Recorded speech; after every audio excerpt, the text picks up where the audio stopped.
Murdoch. I'm coming to get you. Remember, Sally, when I promised to kill you last? I lied.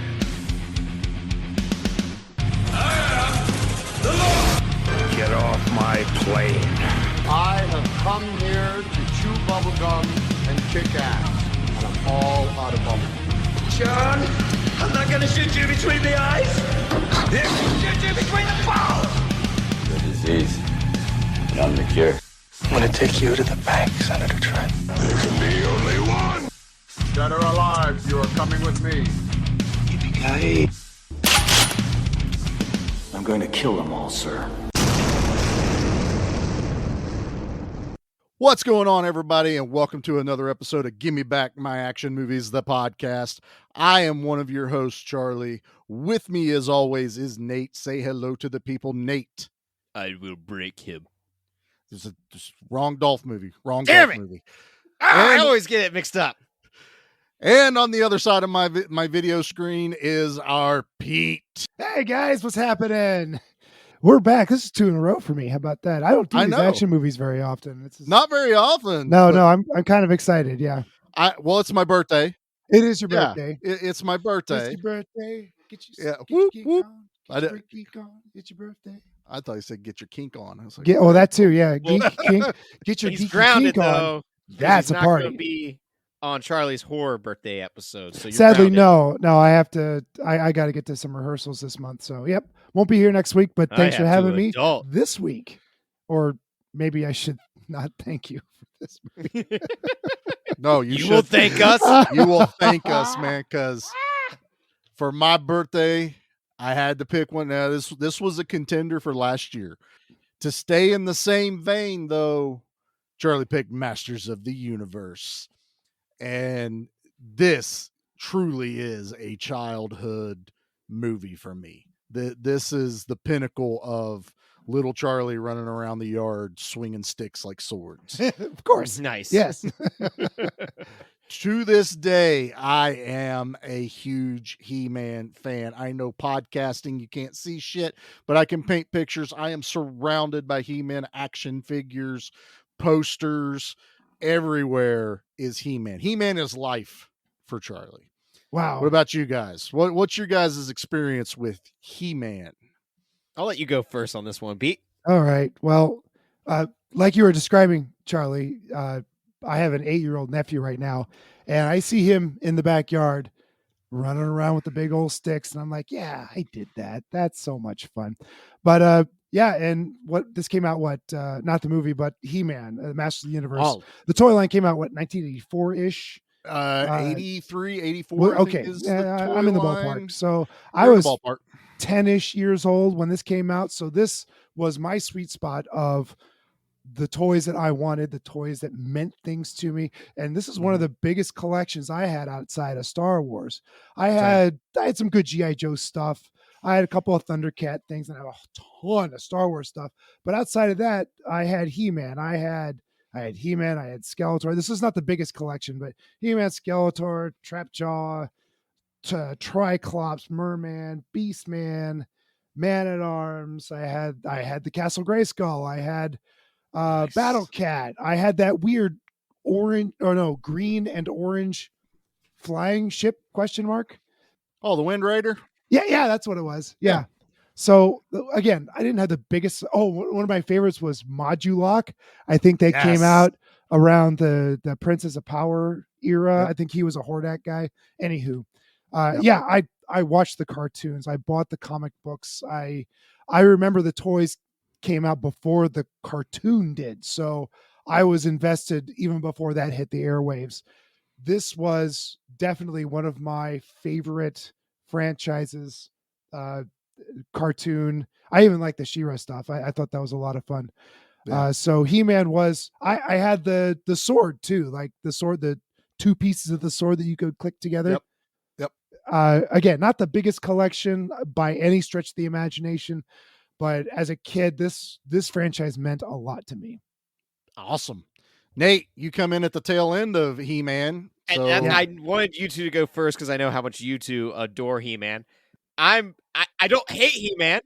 I like He-Man. That's pretty much it. I only had like Leechman as a kid. You know, That's like I it? don't You Oh just remember yeah, I had having. Leechman too. yeah. He was cool. Yeah, Didn't I look don't too remember good. having even Skeletor or He-Man himself. I remember just liking He-Man. I You remember. kind of had to French kiss Leechman to make him work. Yeah, you pretty much did. I remember like seeing this movie as a kid and enjoying the hell out of it because it was He-Man, like Yeah. big old muscle guy with swords, and this was our Hercules. Yeah. I Okay. hope I pronounced that right. Hercules. Close Yeah, Hercules. I can talk. Heracles, I know words. Hercules, Hercules. Yeah. Tomato. Nate went for the more proper Greek pronunciation. Yeah, the I think he was going Admiral. Disney. Hercules. Hercules. So, like, yeah. for me, being more Ninja Turtles and G.I. Joe, like, Oh yeah. He-Man was there. He-Man was fun, you know? Like, if anything, the recent reboot that Kevin Smith did, I really enjoyed. That was which very good. I I liked thought it. It was it very, was a very good. fantastic. It was also very like, different, and that's what I liked about it. It was just it the was- animation was gorgeous. and the Yeah. voice And acting, Explosions it was galore. choice. Yeah, the Mhm. voice acting was amazing. Mark Hamill playing Mhm. Skeletor, great. Like that, I thought it was a great idea of how you do like a reboot / continuation. Yeah. So- I know it has its It has haters. a lot of haters, I and I don't get enjoyed it. it. I think it hit right in the same vein. With me, I was born in 80, so He-Man came out right at that moment of me being like 4 or 5 when I could start getting I have a very, very vivid memory of my first He-Man figure, and that is of He-Man. Yeah. We traveled to New York to see my grandfather up there, and my grandmother, she was still alive at the time. And I remember still having it in the package. And I will tell you why it's so vivid to me, and it still cracks my mom up to this day that I even remember this. And it's because my grandpa had a dog named Peanut that was a wiener dog. And that dog pissed on my He-Man figure. Oh no! Still in the package, though. No. That was it. Still in the package with that stupid dog pissed on my He-Man figure. And I told my mom that later on, like when I was older, and she's like, I can't believe you remember that. She was like, you were upset. I'm like, yeah, I remember. I was there. It was my He-Man. Right. You It don't was my pee on He-Man. He-Man. You don't pee on He-Man, man. So Not even Skeletor would stoop so low. no, and I remember because it was such a long drive from Virginia to New York, because Dad lived in it's called Schuylerville, but you go past Saratoga, so it's like upstate New York. And so they had got me that toy, shit, I was 4 or 5 years old when I got it. So I remember that's my earliest memory of a toy is He-Man. I still have that He-Man, that exact Wow. one. Does it still smell like urine? No, it was in the package, guys. Oh, okay, Still okay. in the package. Okay. He was protected. It was fine.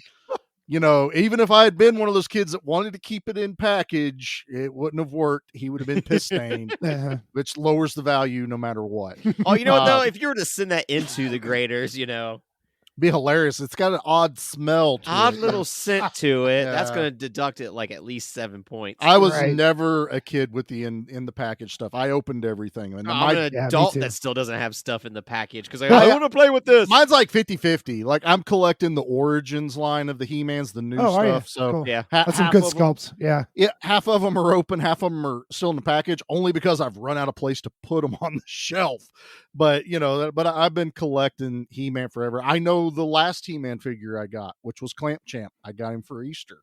That was the final action figure that my parents bought me. It was right Aw. about when I was 12. So He-Man is life, and we got a live action movie when I was at the perfect age. It came out in 87.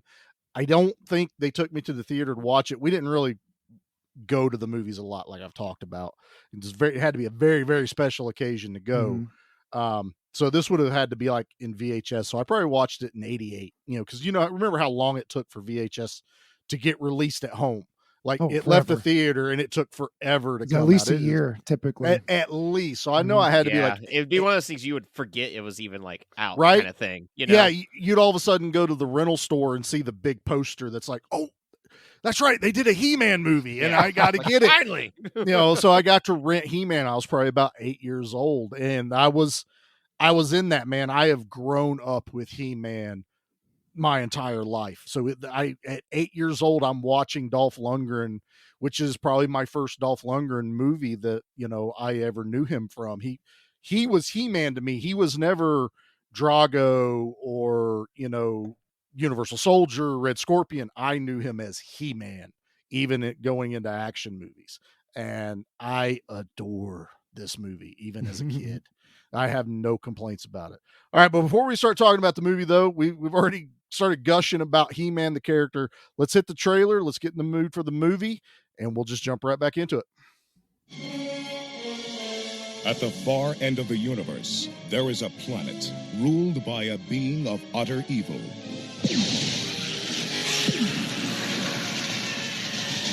And there is only one man who dares challenge him.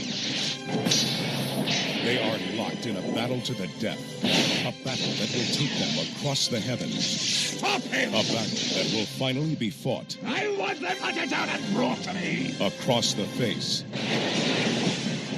Police! Nobody move! of Earth.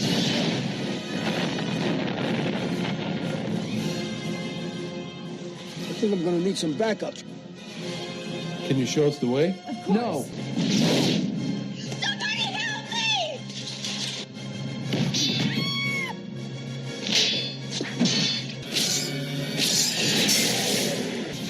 No! Julie! From a distant galaxy, they have come to Earth. Dolph Lundgren as He-Man. Frank Langella as Skeletor. Only they have the powers to be. Masters of the universe. Live the adventure.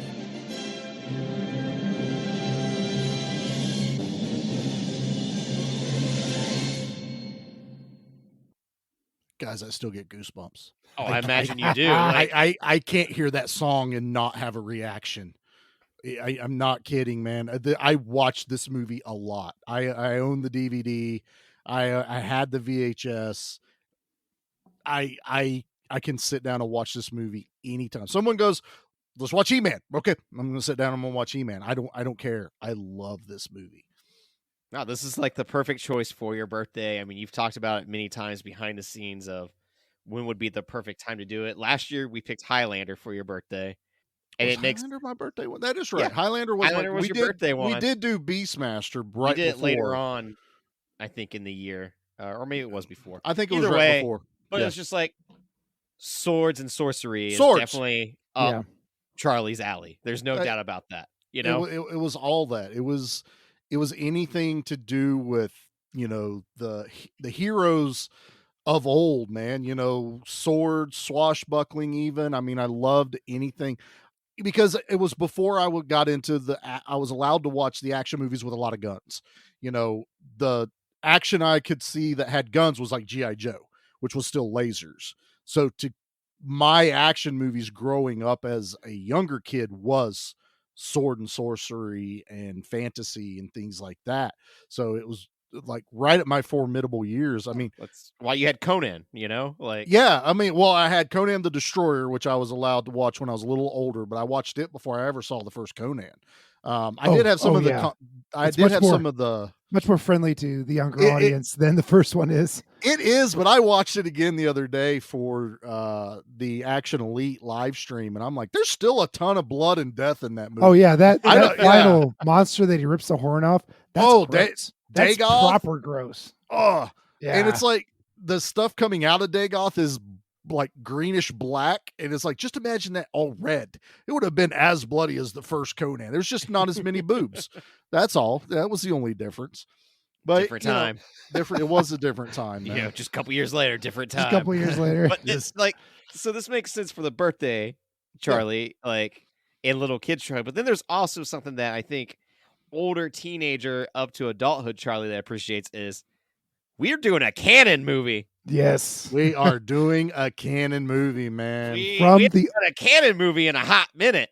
Yeah, from the opening credits, this thing reeked of canon. It just the graininess of the film, The way just the way things moved across the camera, it was unmistakably a canon movie. Canon. It's one of those things. As soon as you see it, you're like, yes, Yep, this is what I want. And it's like it's this high, must be a Roger Corman movie. It's so Yes, high it on is. entertainment, but I gotta say, compared to other canon movies, they really went all out on the budget of this bad boy when it comes to production design and costumes and set pieces. To the point where was this the one that pretty much bankrupted them? Yeah. So this is the one that they had to do because they were facing bankruptcy. They had success with like Delta Force and a handful of other movies, but they were still hemorrhaging money really bad. They basically put all their eggs in one basket with Masters of the Universe and Superman 4, The Quest for Peace. Because everyone knows if you're going to put all your eggs in one basket, you definitely do it to Superman 4. Well, they paid a hefty price to get that licensing. Then Mattel wanted to get a He-Man movie made because the toy line was starting to decline. Sales were going down and they needed something. Which was their own damn fault. Do not even gloss over that. No. So there's a lot. Watch that. The toys. Toys that made us. The Toys That Made Us. It's real good. I love their good. documentary stuff about it. So they dig heavy into it. But there was also, as Pete is a perfect example, the big fans that were at the right age for buying the toys aged out. We were aging out. You were aging out, and you had the handful of my generation that was still getting them, but now you were facing competition. Ninja Turtles, especially. G.I. Joe was still going. Transformers were still going. And there was only so much that He-Man could do. So they were like, we need a movie. Talking about the Saturday morning cartoon block, and I mean that is nothing but 30 minutes to advertise your toy, basically. Right. And it's a heavily competition years. area, and you got to make sure that your price point is just right for kids and for families. And their biggest competitor was not just a toy line; it was Nintendo. For the attention of kids. That was their next big competition. Less and less kids were actually playing with toys. They were buying video games. So, yeah, go ahead. From my understanding, this movie came out after the toy line was dead, correct? So it hadn't died yet. So this toy line was still going when they were just needing for the next phase of toys, the toy line to come out, the next series. They needed a push. Filmation wasn't getting, and as a matter of fact, I don't know if Filmation was even still going at the time, which may have been part of it. But they needed that next big thing. So they were banking on the movie so they could sell a whole nother series of toys, which is why So to explain to those that don't know, this movie has made so many people mad because this isn't the Filmation He-Man that we know. This isn't Cringer and, all of Orko and the Castle Grayskull. Yeah. And there's a reason. They didn't own the rights to that. Correct. Filmation did. Mattel didn't own the rights to that. Filmation did. So they only have select characters? That's why you have Tila, and that's why you have Man-at-Arms, which is great. Like, seeing Man-at-Arms in this type of adaptation, I believe. I'm like, yeah, this is what Man-at-Arms would be in an 80s action movie. He's just got so many guns galore, and he's got pockets everywhere. Yeah. So what they had to base it on was the mini comic that originally came out with the action figures, which was basically He-Man was a barbarian who became the protector of Grayskull. And Tila was actually, the goddess. She was green. It was really weird. Like she was, like her secret identity was Tila. And she was also the sorceress or something like that. That was the very early stuff. There were maybe 4 or 8 figures that started the series. So you had the original He-Man, Man-at-Arms, Tila, Beastman, Skeletor, and Evil Lyn, I think, are the original 6. Okay. That sounds right. So that explains why this movie doesn't have Prince Adam. Yeah, there is no Prince Adam because they didn't have the rights to Prince Adam. Okay.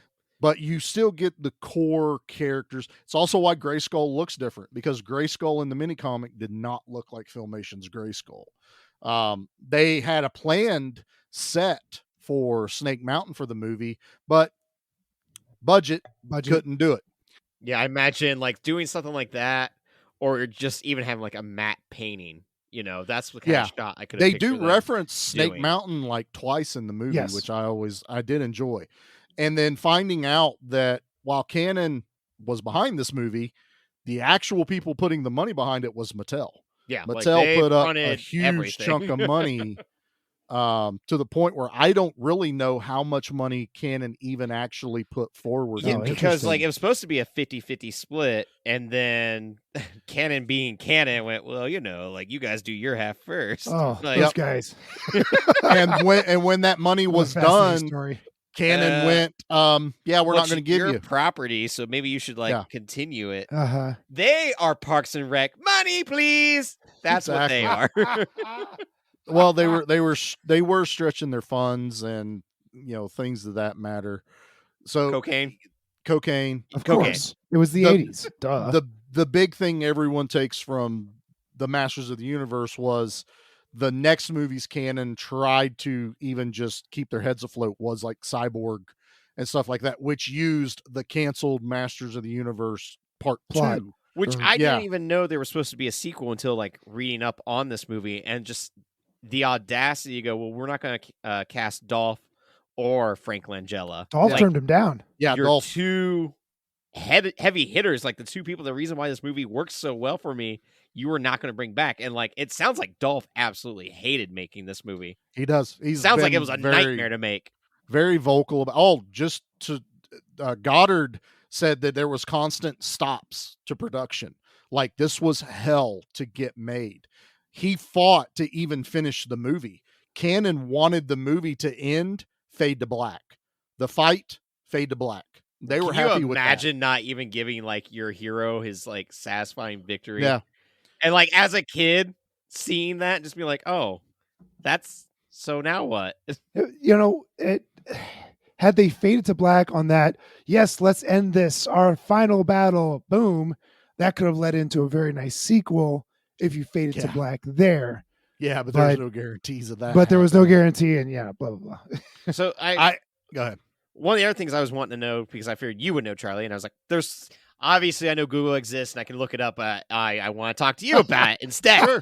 That's way more fun. That. Yeah, that's the very whole fun. point of a podcast. Talk Ask to your away. friends. Ask away. They were setting up figures for this, and did they ever make figures of the movie characters? Blade.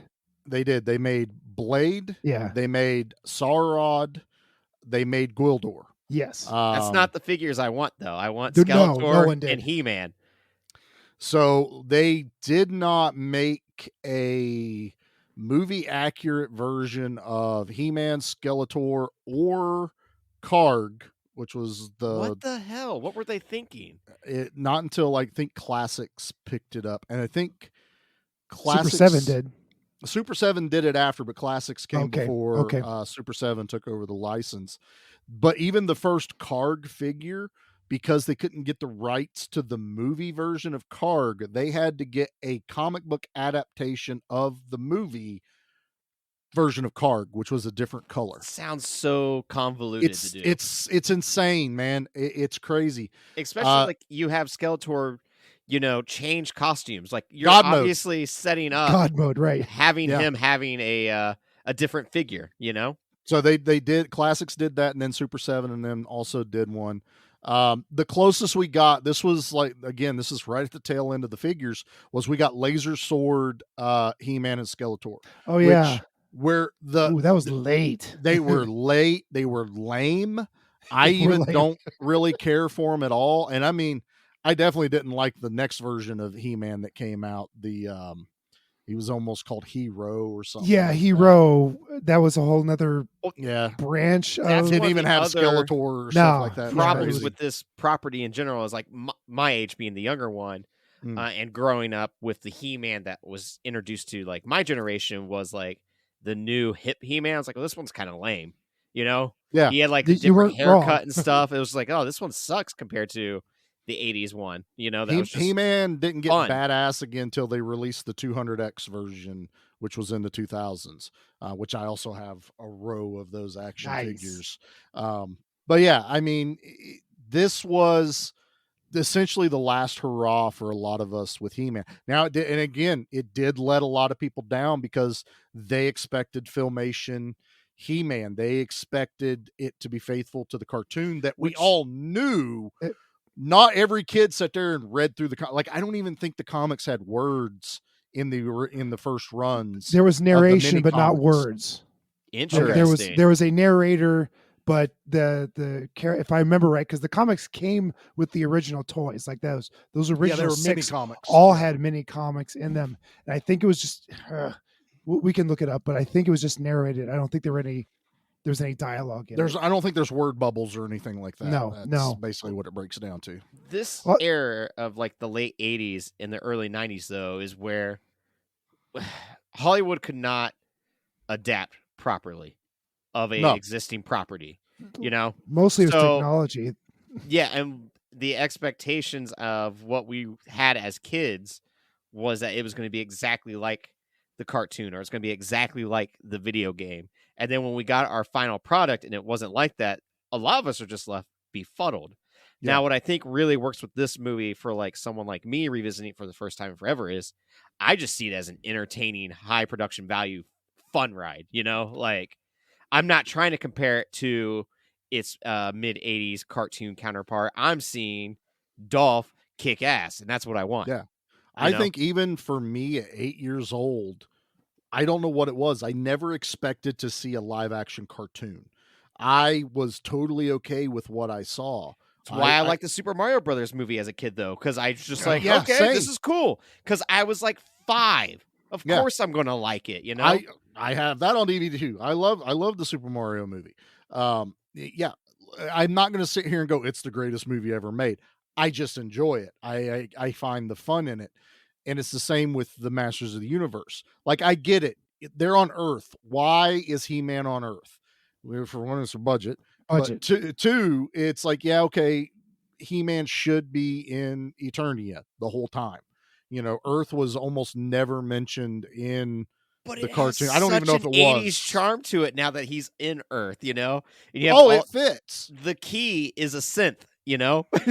Yeah. Well, it's like, how do you connect people to something? Like, say someone's never ever heard of He-Man and you put this fantastical thing on Eternia and they're sitting there going, I have no idea what's going on.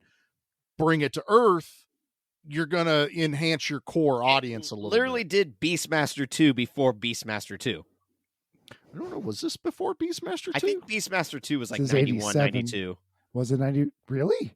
I think so. It's been a lot later. I didn't look that up, but yeah, you're right. I mean, they do go in time, you know, so I think they even have a car involved with it somewhere. So I'm the flip side of you guys completely. Yeah. So I got in early in 83, 84. I watched all the cartoons. I'm not sure if I saw any trailers. I just knew the movie was coming out, and I absolutely expected Eternia and maybe not a barbarian, but I was expecting Prince Adam and all Merman. I wanted to see Merman on screen. I wanted to see all those guys. Yeah.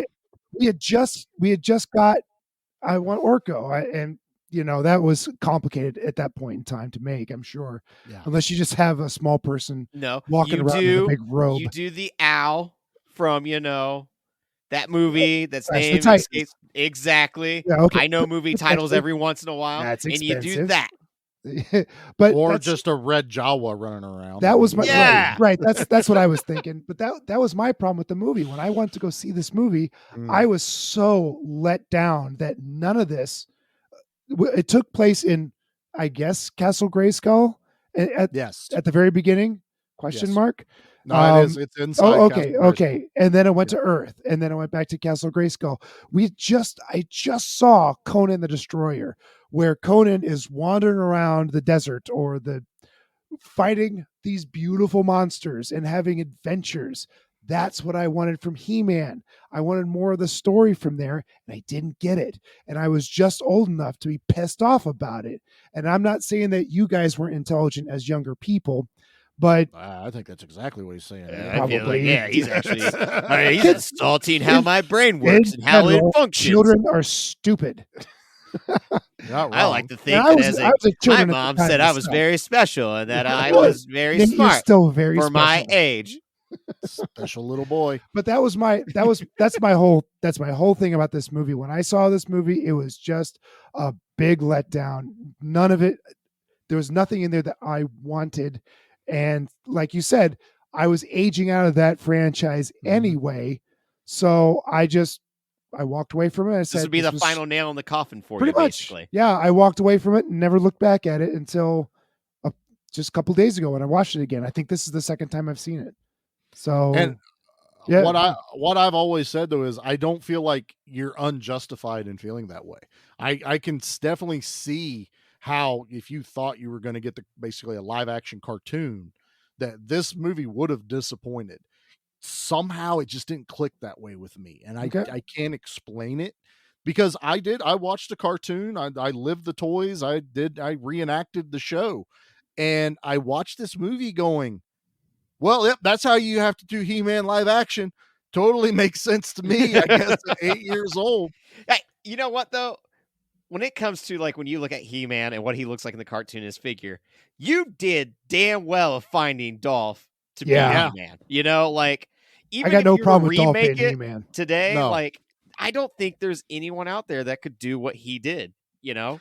I don't think so either, and it just sucks to like watch these things back and where they're like, yeah, we didn't want him, we were forced to They use wanted him. to dub him, which is classic canon, but it's like, can you Yeah. imagine? He didn't have a good dubbing grasp of the him? English language at the time. So they had Yeah, Canada had some justification for wanting to dub him. But frankly, listening to it closely after I caught that little bit of trivia, I listened pretty closely to his voice. And I'm like, it's fine. He did all right. It's totally well, they fine. gave him 3 chances. It was to ADR, but dub it's it. fine. It worked. Yeah.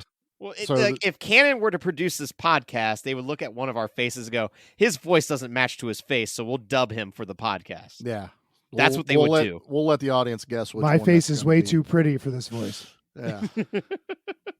But yeah, but to me, you guys, I can't envision. You guys are killing me. We're being good. You're really good. We're being well behaved gentlemen. I think you are. I can't picture anyone else but Dolph. To me, that is He-Man. He had the build. I believed him being that way, being able to. I mean, he did all his own stunts, which really helped sell it to an 8-year-old kid. Oh, You're yeah. watching He-Man jump and flip and fight and throw, and you're seeing his face. Like, Cannon was really smart going, 1, we're going to save money. 2, who's going to stunt double Dolph Lundgren? And 3, well, if we're going to use him, let's show his face during it so we really sell the fact that this is this guy doing all these amazing feats. And it's like, it worked. It worked for me, man. It works for me now, and I'm 43 years old, and I still love it. What amazes me at what works so well is how the hell do you pull off getting Frank Langella back then to do this? You know, because that dude is a lovely actor. He's I a absolutely legend. adore him. Yeah, He And, did it for his grandkid, didn't he? Yep. Isn't that the rumor? His son or grandson, I can't remember One what of it the was, two. but they watched He-Man, and he had the chance to play Skeletor, and the kid was ecstatic, so he had to do it. And Frank Langella had a lot of pull on how he did Skeletor. Like, they kind of gave him free reign on the direction he went with. He even down to the makeup. I They think were like, the makeup still looks great, and like the It's expressions that fantastic. you're getting out of his face are still fantastic. Like, they don't look super stiff. His costume looks great, like, and his voice. Now, to me, like, people could be mad about this in '87. The thing that I am still upset about from 2008 would have been that first G.I. Joe movie with that damn Cobra Commander that we got. You know, oh, crappy Cobra Commander. They couldn't even give us Silver Mask that they had to couldn't fix do it in the second anything. one. Couldn't give Destro, his chrome dome. Like, Right. just to go back to Langelo's makeup, one of the things I found most impressive of it was even one of the other creatures, when they were talking through their prosthetics, it showed like he had cotton swabs in his mouth because the prosthetics were inhibiting his lips to move properly, where Langelo spoke in perfect articulation. So he must have had, like you said, if he had carte blanche for his makeup and how he acted as Skeletor, he damn well sat down with that makeup person and said, do not touch these lips. I need to speak clearly. And I really was impressed by how, with all that makeup that he had on his face, none of his words were mumbled or garbled at all whatsoever. No. Made me very happy. And why can't we get that all the time? Because too many times you get garbled voices. The Beastman, which it works for the character, it didn't matter, but they said that the guy with even just the teeth prosthetics, he couldn't talk. He couldn't even, like, he would drool and fill up his prosthetic with drool at the end of the day. Karg is the one that sounds a little garbled up. That's what it was. Saurod doesn't really talk, but actually the bladder on his throat was controlled by the actor through a tube. Neat. So he could expand and contract it. The way all the characters look, though. Look I love the characters. The way even Gwildor looks, I'm like, these guys all look sweet. Like Blade is my dude, guys. That is my favorite awesome. character from the movie. Mm-hmm. And to the fact that they even put him in Revelations, and we cannot do a podcast without talking about the biggest star of the movie, and that's Pig Boy. Pig Boy is in this movie. Come on, boys. Y'all know Pig who Boy Pig Boy won is. his way. Legend to the of movie. Pig Boy. Yes. The legend of Pig Boy, man. Here I am thinking, all right, he's setting us up. The biggest star of the movie is Meg Foster's Meg Foster. Yes, Meg Foster's eyes. I'm going to talk about Meg Foster's eye because we already had her on the podcast once, and she got knocked off way Instantly. too fast in that movie. So now I get true evil Lynn. There is no other evil Lynn. It's Meg Foster forever, man. Those eyes, those freaking eyes are it, man. She better have had them insured for millions of dollars, period. They're mesmerizing. You can't help but just stare at her whenever she's on the screen. And that's the biggest thing that sold it was I loved how everything looked, but Evil Lynn and Skeletor were probably the two most faithful characters in this movie, without a doubt. The cartoon. And it's one of those things where a movie really works when you have a really strong villain. That's what this movie has. Mm-hmm. Probably one of the strongest. I mean, for all its failures, even people that really kind of hate on this movie still go, Frank Langella was badass as Skeletor. This movie also has an amazing claw, and as a person that's a very big claw machine fanatic, I mean, that's the type of claw that I want in my claw machines. You want the Gwildor claw that helps you grab anything. It just can't hold. It can't hold on to it though, Nate. Once you go through that portal, it's going to drop that so what prize. you do is you spend $1 to see how the claw works. Once you get an idea of how the claw works, you already know. All right, that $1's spent, but now my next $1, I'm getting that prize. Yeah, and that prize is guaranteed got to be $5. So as long as I don't, as long as I only spend, I'm still $4, coming up on top for that plushie. Yeah. Nate's coming up aces on that claw machine on that. Got profits over here. I got a love closet it, full of man. stuff I've won from a claw machine. I don't know what to do with it. I have no idea what to do with all this. Look at all this stuff. The black market plushie is flush. You will all laugh now, but when the market collapses and the only thing that rules is the claw machine plushie, I will be the millionaire.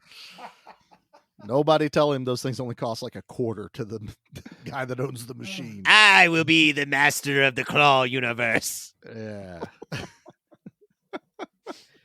I mean, we got Sorceress in this. I mean, I know she wasn't the brightly colored from Filmation, but she was still the white sorceress.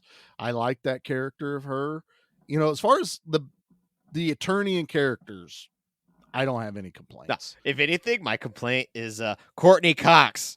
How you gonna let Evil Lynn make you think that your mom is alive and just wants the magical key device? How you gonna fall for that, you idiot? She dumb. I wish it would have been treated more of an enchantment than trickery. You know what I mean? Like somehow Evil Lynn enchanted her and made her think that she would saw have been Mom. way more believable Yeah. instead of her going, "Mom's back. Hey guys, my mom's back. She wants this, so I'm Yeah. gonna go ahead and take it and Bye. give it to her." Later taters Right. and runs off with the key. And then when it's revealed to be Evil Lynn, she's like, "There's no way. How could I have fallen for such tomfoolery?" I also want to be the guy that carries all the cool shit you need in this movie. Like Evil Lynn had a ray gun thing that could display what happened in the battlefield. So Right. it's giant. Then they're tracking the key, which is a whole different machine to track the key. Then they bring out the thing to put around the guy's neck to tell the truth. Like they just keep handing things back. There's the where she holds a scepter looking thing that shows a 3D rendering of the key, and they hand that back to a guy behind him. It's like, I want to be that guy. This guy has like a backpack with all these cool accessories, and he just keeps handing them to the people. It's Well, like, oh yeah, basically, I have that. Hold on a All second. these Let me- characters were made by Rob Liefeld, is what it Right. feels like. Damn it! you so beat me many to that joke. pouches. Yeah. So many pouches. Terrible feet. None of them have realistic feet whatsoever, but pouches galore. Well, if you pay attention, we don't really see anybody's feet in this movie. So That's why they wear boots.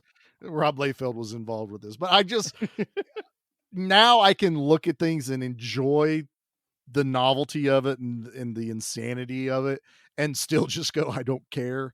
I love this movie. Like they're flying around basically on the skiff from Star Wars. From Star Wars, yeah. Yeah. You know, all they did was like, hey, let's add a back to it. That'd Well, be like, cool. A lot of it feels like Star Wars with like Skeletor's robots all being Yeah, instead of looking like white stormtroopers, stormtroopers. they're wearing black armor stormtroopers. And that's only because He-Man was not technically allowed to kill anything on screen. Mattel So they're like, put we'll down the make it hammer. robots. Yeah, they laid the hammer down going, Yes, He-Man G.I. can't Joe. kill. Yeah. G.I. You Joe can't- cartoon was robots. Nobody can die. You can't kill. And everyone's just like, Turtles we're was the making same an action way. movie. The Foot were robots, weren't they? No, well, in the cartoon. In the they were- cartoon, that's what I in mean. the cartoon. Yeah. In the In the cartoon, second they were robots. Turtles movie, they weren't allowed to use any of their weapons. Yeah. Oh, that's right. Yeah, so They- like that was they so carried weird. them. came in and said no. They use stuff that's a lot like their weapons, but none of them Yeah. actually use any of theirs. It's Mikey really uses annoying. a yo-yo and stuff like that. Yeah, like and- Italian sausages. Yep. It's a great one. So yeah, I mean, it was a different time for toy manufacturers. You had to protect the image. I do know that towards the end, where they were like, "Shit, I don't know if we're even going to get this movie out." Mattel put all their eggs in this, and they're like, "We have to." They literally came to the point where they were like, "We don't care, kill everyone, blood, guts, sex. We don't care. Which We need this movie to come out." I like all that stuff, but in this movie, it's like, no, I want the charm of what they did with this, I want the charm of laser guns, and I want, He-Man kicking these robots over and, making them He-Man shoot their was- blasters back at themselves. He-Man was never an R-rated No. franchise. You know what I mean? I don't. While I would love a dark version of He-Man or something, like even in comic book form, I think it would be kind of cool. I wouldn't want it as a movie, especially when I was 8. Like there's some stuff you that know. doesn't need to be dark and gritty. Like I get why sometimes people want dark and gritty, but other stuff was like, nah, just let it be fun. Well, Yeah. if how else are you supposed to get kids into it to then eventually, graduate up to the dark, spooky, fun stuff or whatever, like you got to have Yeah, some sort you of have You need to do that it- gateway stone. drug. You have to do it backwards. You make the R-rated movie, then you sell the kids the toys based on the R-rated And movie. then you sell them the Rambo. cartoon. That's how all that RoboCop. works. Toxic That's it, man. Crusaders. Toxic Crusader. All right, boys. Well, speaking of toys and merchandising and everything, I say it's a good time to go ahead and drop a commercial. What We're do gonna you get think? our very own action figures, right? I think there's companies we can do that with. now. We all have our little headsets on. We can get our we come pop with figures mics. for sure. Yeah, we can be bobbleheads. Pete comes with a 6-pack. And that's not a fitness 6-pack. That's a fitting this in my belly. It does have a kung fu grip, but it mainly just grips bottles. just holds on to that beer. All right, boys, let's hit this ad. The Transformers will return after these messages. Welcome Welcome to the Monster Movie Stomp Down with me, Stompy, and my little brother Frank. Hi, I'm Frank. Yes, you are. So join us, Sludge, Mark, and Ruben as we review monster movies from all around the world. And don't forget about the monthly contest and trivia. That's right, peasants. You'll find extra content like the Underdogs, Monster Mash Wednesdays, Friday Night Fights, each week exclusively on our Facebook and Instagram. So please join us at the Monster Movie Stomp Down. Your one-stop shop for monster movie reviews, interviews, news, contests, and of course, me, Stumpy. And Frank.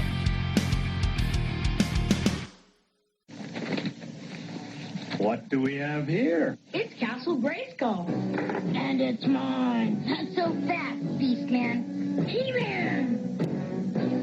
You can pit He-Man against Beastman playing for the power of Castle Grayskull. You have to put the castle together.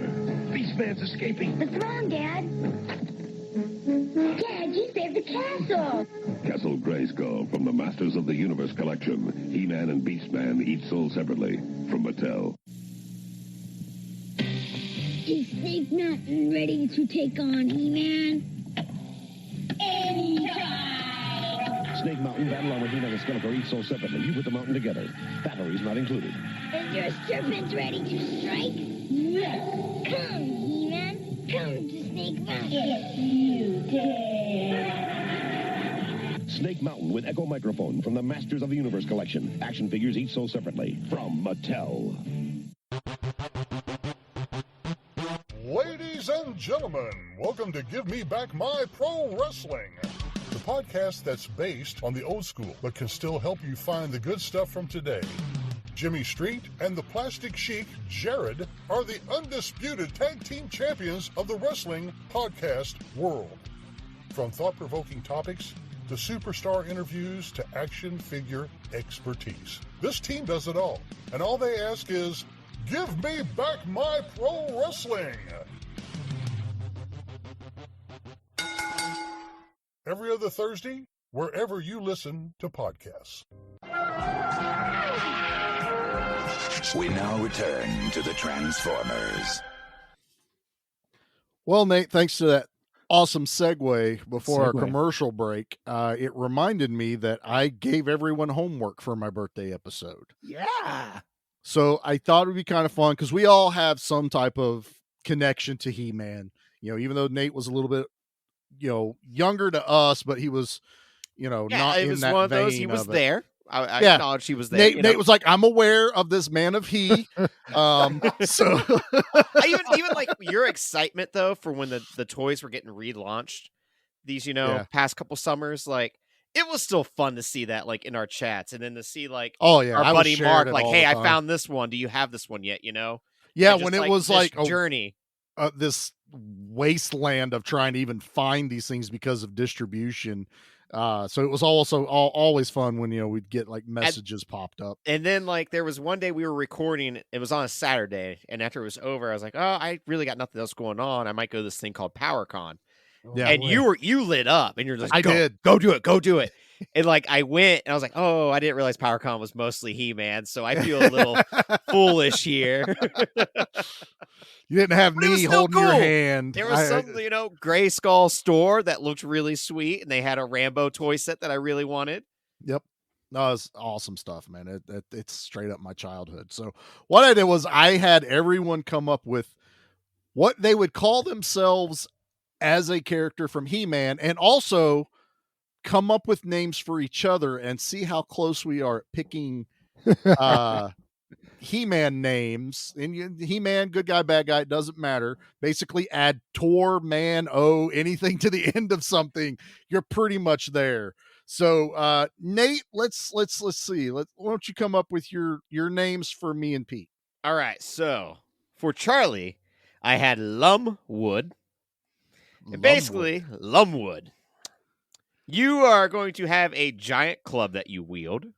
Oh. And you're able to manipulate and beat wood like any other being in the universe. I appreciate that. Yep, you're welcome. Your beating wood skills are unfathomable. I was about 8 or 10 years old, so it checks out. Makes sense, right? Just learn how to do that. Yep. The formidable years.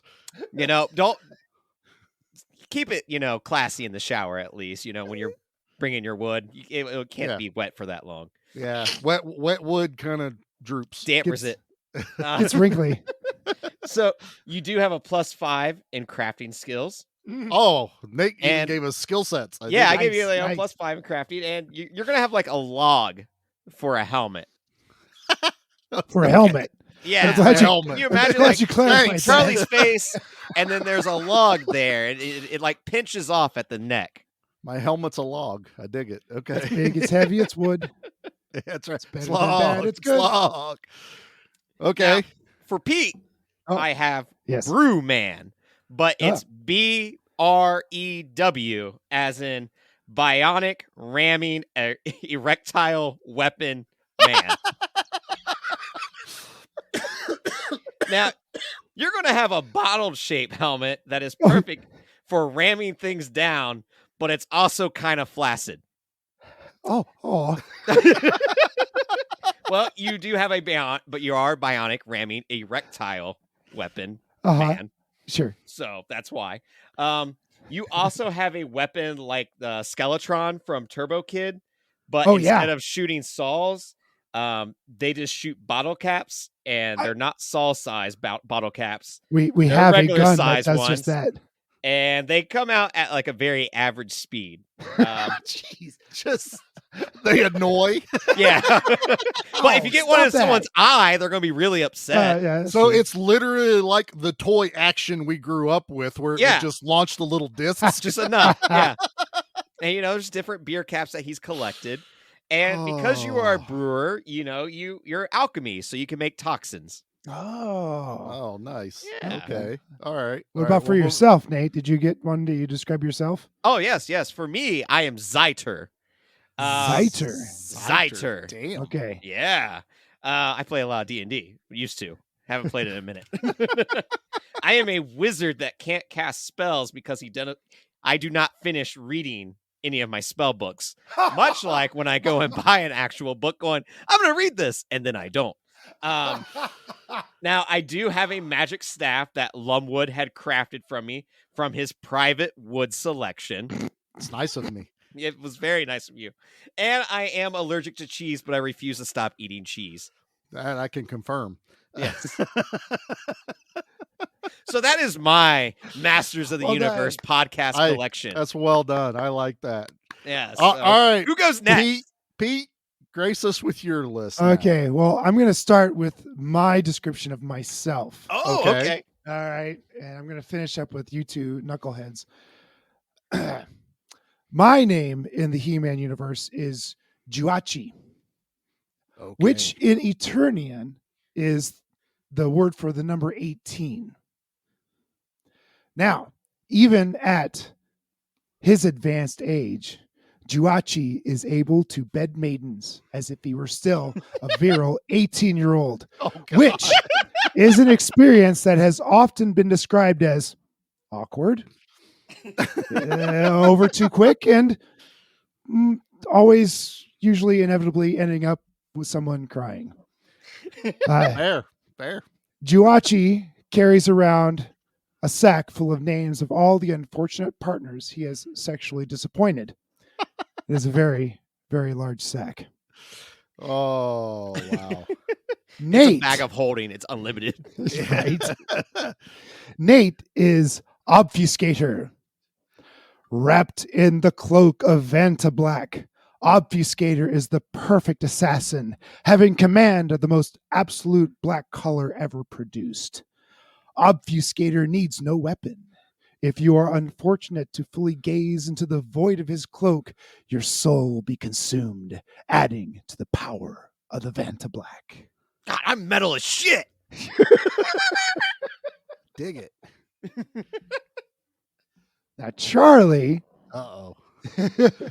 Charlie is Top. He is a literal giant of both body and heart. His kindness and big personality have enabled him to assemble one of the greatest podcasting teams in the known universe. Top always has his trusty magic gauze on his person for when he bonks his head on doorways or when nasty ceiling fans chop off part of his melon. Oh my, that's happened. I can confirm. I've been hit by Oh, many a ceiling fan. top, you. top. God. Better than Battle Axe, maybe? I did like we'll have to read them Battle Axe when I can read you Battle Axe later. Yeah. So I love where you guys, as I had no idea where you guys were going to take this when I put this out there. So in my mind, when I did this, I went more for actual action figures. So I did it as if you guys had these like are very, you could do these as action figures. Well, you'll understand more when I read what mine are. So Nate is Fistnado, and he has a denim vest armor. Oh, because he's always got his denim vest with his metal patches on it. And he's like the action figure Cyclone, but he has the fists of Fisto that they're doing the metal horns. So he has the spinning metal horns. So you spin his action figure around and he just goes in circles with his metal horns, poking eyes and everything. I like that. Nice. Yeah. I Now, dig this. Nate was really close to my Pete one. I went more Brutor. And instead of it being Brute, it's Brew, B-R-E-W. I get that. And his actions are, he has, first he has the keg throwing action. So he comes with little mini kegs and you pull his arms back and they both fling it, like the Power Slam action figures. But he also comes with, I don't know if you remember, there's when they introduced the Snake Men into the toys, there was one called Cobra Khan, and you would fill him up with water and you'd push his head down and he'd spit water. So Brutor comes with puking action. When he's had way too much, you push his head down and he pukes at the enemy with his alcoholism. So and with me, Nate got close. Nate and I were kind of on the same thing here, but I went, and this is a name I've had for a while. This is what dawned on me as I am Carpentor. I have a saw blade sword and a giant hammer, and I am able to make wooden replicas of myself as decoys for the enemy as I sneak up behind them. But I am the, Nate did wood man. I like that. But also it's Carpentor. I'm Carpentor. Yeah, we were all kind of in the same realm, though. I think we got the feel. Well. Nate with metal, Pete with beer, and Charlie just being a giant dude who swings hammers and wood and everything else. How much you play with wood, this makes sense. So I feel like we nailed it. Good job. Congratulations all around. We did actually. We all won. Yay. Yeah. All right. Well, we have talked about toys and the making of. We really haven't talked about the movie a whole lot. I mean, what else to say other than He-Man kicks a lot of ass? He does, man. I mean, the introduction of him kicking ass and just knocking out all these robots and seeing the mighty sword being swung. It's awesome. Yeah, at that point, you're still kind of like, yeah. Even the people that didn't know what to expect, think it was going to be the cartoon. I have to believe even at that first moment, you're kind of like, because you're on Eternia. You have the desert scene like Pete was wanting. Yep. You're having like these troops coming at you, even though you're kind of like, I don't know what these troops are. That's not in the cartoon. Which, to be fair, Hordak did end up with robot troops later on. Oh, yeah. He had the Horde troop. So, yeah, this movie starts out, bam, action. And I love that about it. We're introduced to Gwildor real fast. Also, there's comedy involved. Like they're making jokes left and right about things, which back in my day, I remember we didn't have to lock our doors. I love the just the little quips in this movie. Well, the movie does make sure to establish every character's name because, like, when they do say man at arms, like I lit up, like, oh, cool, you know, like And he has the shoulder pads and the bigger armor like he had. And Tila, I'm sorry, I'm sure she didn't want to run around half naked half of the movie. So they put her in something that was more tactical, which I had never had a problem with. They still accentuated a lot of Tila in this movie, even though she's basically in a jumpsuit. You know, Petel can, admit we all three watched a movie called Death Spa. And in the group chat, I went, holy shit, it's Tila. And Pete's like, really? Where? And he has to go find where Tila is. Yeah. But I was like, I knew that smile, I knew who that character was. And it's like, who knew we were going exactly. When I saw Tila, excuse me, for the first time in this Master of the Universe, when she smiled that very first time, I went, I remember her in Death Spa now for sure. Because that's what I remember about everyone in Death Spa is their smile. I was being serious about the smile, but I know where you're going about the smile. Pete's like, she had a face? What? I have no idea what her face looks like. But, like, you get into this massive shootout. And if anything, that was the weirdest thing for me. It was like seeing He-Man with a blaster pistol, Yep. That was very weird. It was, and I won't say it was off-putting, he's going against but a bunch of enemies that are shooting at him. So I'm guessing they were thinking, like, well, how would he get close enough with his sword? Like, he's got to have a way to fight back. But they drop it immediately, and he starts deflecting too. So I was happy with that. I will say though, as a child that reenacted everything, He-Man ended up with a blaster quite a bit in my playtime. Oh, sure, that's fair because you found that perfect stick that looks like an L. The stick is a sword. The stick is a gun.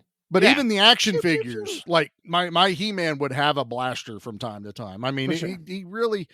They even came up with like the characters that had like special weapons because they wanted to resell on the molds that they had already made. So you had like Thunder Fist, He-Man, spinning, all this. Almost everybody was the same from the neck down. And dude, it's so fun to look and see, like, oh, Stinkor has Skeletor's feet, and Merman is Stinkor with a different paint job, right? And like Moss Man is Beastman but covered in flocking. What the flock? Yes, I know my He-Man characters. I'm sorry, you definitely do. I know He-Man and Skeletor. He knows of them. Yes, I know they exist. I know that one of them has a throne. I thought it was really funny when the movie opened. I swear to God that they were stealing the 78 Superman theme song. Yes. Oh, I felt right that too. Away. I'm like, whoa, are you? And then not 3 minutes later in Castle Grayskull, they played or almost played the Imperial March from Star Wars as Skeletor's both. Yes, I heard both. Okay, it wasn't just me then. All right. Yes, it knew what to not shamelessly rip off, I guess, in its own way. Well, they're like, well, we have Superman now. How much trouble can we actually get into? And Star Wars, everyone's ripping it off nowadays. We're just going to be one other drop in the bucket. Yeah, they'll never come no harm, no foul. Drop it up or down a key and add an extra impa in it. Yeah, exactly. Star Wars doesn't have a key that makes synth noises. Might as well jump. Oh, by the way, this when they were not diddling, that's the wrong word. When they were trying to, not the word. No, wrong word. We don't diddle. We don't. God. No. When they were trying to get the, the musical coordinates back to Eternia. Yeah. And they would get it right. I swear to God, that is some production company's opening theme. Like it's when you see Orion or TriStar or something, when that music plays, I swear to God, it is, it's not MGM, but it's something like that. I think it's Orion that has that very tingy type thing. I'm like, that is across. spot on for some other production company. I would love to know if there is like a multi-billion-dollar company that like, we need a soundbite. We need a soundbite. They're like, well, we'll just take the one from Masters of the Universe, 1987. I mean, it's it's canon. Who's going to sue you at this point? Right. I mean, honestly, who's going to copy strike you? I don't even know who's actually doing the distribution on that right now. But like when the movie does get to Earth, I mean, it's hysterical to see these characters like trying to get fried chicken. I love that. I love that whole thing. I was so disappointed that wasn't KFC. I cannot. Even How tell was you, that not because KFC? there was a Burger King and a Lazy Boy reference in the movie, or product placement in the movie. How was this not KFC, for heaven's sakes? Isn't KFC and Burger King the same company or something? Or is that Pizza Hut? I forget. KFC and Long John Silver's usually okay. Those are the same. Okay, yeah, all right. Same when I worked there. But yeah, no, I love the whole. And again, it's the comedy where they're all sitting around eating, and Tila realizes that it used to be alive. You know, them even first it's a arriving double on meat Earth, burger, and it's a cow, and they're like, "Oh, yeah, this maybe beast. I can communicate with it." How when he starts mooing at him? Who doesn't moo at? I'm rolling, and my wife is rolling her eyes. I can tell you for that sure. right Yeah, now. for sure. I giggled and rolled my eyes all at the same time. I think I got whiplash. And I can tell you guys right now, like the people that wouldn't be like, He-Man is riding around in a pink Cadillac in a good portion of the movie. Which I would buy that toy. Boss. Yeah, my pink Cadillac. That is boss, baby. My He-Man rode around in a powder blue 57 Chevy that my sister had for her Barbies.